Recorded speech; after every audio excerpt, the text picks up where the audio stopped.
മണിയടി ഞാൻ കേട്ടു. ധൃതിയിൽ വന്നപ്പോ നിക്കറിടാൻ മറന്നു.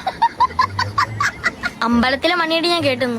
ഓ ഇതാ പ്രസാദം. അല്ല, ഞാൻ പ്രമോദ്. എന്റെ അനിയനാണ് പ്രസാദ്. പ്രസാദം തരാൻ ഓ കമ്പയർ മാറാൻ എന്ത് ചെയ്യും? ക്രിക്കറ്റിലാണോ? എന്ത് അമ്പയർ? അതല്ല, ഈ കണ്ണ് തട്ടുക എന്ന് പറയൂലേ, അത് മാറാൻ എന്ത് ചെയ്യുമെന്ന്. പൂജ. പൂജ ചെയ്യണോ? അതല്ല, എന്റെ പഴയ കാമ്പയ്ക്ക് പൂജ തോപ്പണ. തട്ട എവിടെ? അവള് മുസ്ലിം അല്ല. എന്ത് തട്ടയുടെ ചന്ദനവും പൈസ ഇടുന്ന തട്ടം. തൽക്കാലം ദക്ഷിണ ഇതിലേക്ക് ഇടുക. മനസ്സിനും ശരീരത്തിനും സുഖം കിട്ടാൻ എന്ത് ചെയ്യണം? ഗോവയിൽ പോയൊരു മസാജ് ചെയ്യ്.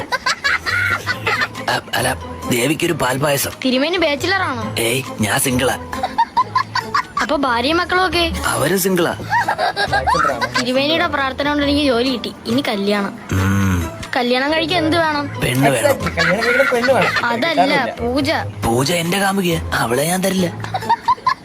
അയ്യോ, എന്തെങ്കിലും ഹോമം ചെയ്താ നടക്കുമെന്ന്. ഏതാ നാള്? മൂലം. മൂലത്തിൽ കുരു. എന്ത് ചെയ്യും? ഹോസ്പിറ്റലിൽ കാണിക്കണം. എന്ത്? മൂലത്തിലെ കുരു. ആർക്ക്? എനിക്ക്. എന്റെ കാര്യം പറ. മൂലത്തിൽ ഗുളികം കയറിയിരിക്കുന്നു. അതെങ്ങനെ പോവും? ആഞ്ഞൊന്ന് മുക്കിയാ മതി. എടോ, ആന്റിബയോട്ടിക് ഗുളിയല്ല കയറിയിരിക്കുന്നത്. ഇയാളുടെ വീടിന്റെ എതിർദിശയിലുള്ള വീടിന്റെ മതിലിൽ നിറയെ പുളിയുറുമ്പാണ്. അതെങ്ങനെ അറിയാം? രാത്രി ഞാനൊരു ഹോമത്തിന് വന്നിട്ടുണ്ട്. ദേവിയെ പ്രാർത്ഥിച്ച് പൊക്കോളൂ, എല്ലാം ശരിയാവും. ദേവിയേ. മണിയടിച്ചതാ. മണി എന്റെ കാലിലാണ് ഇരിക്കുന്നത്. അവനെ പറഞ്ഞിട്ടും കാര്യമില്ല. നടക്കുമ്പോ തന്നെ സൗണ്ട് കേൾക്കണം.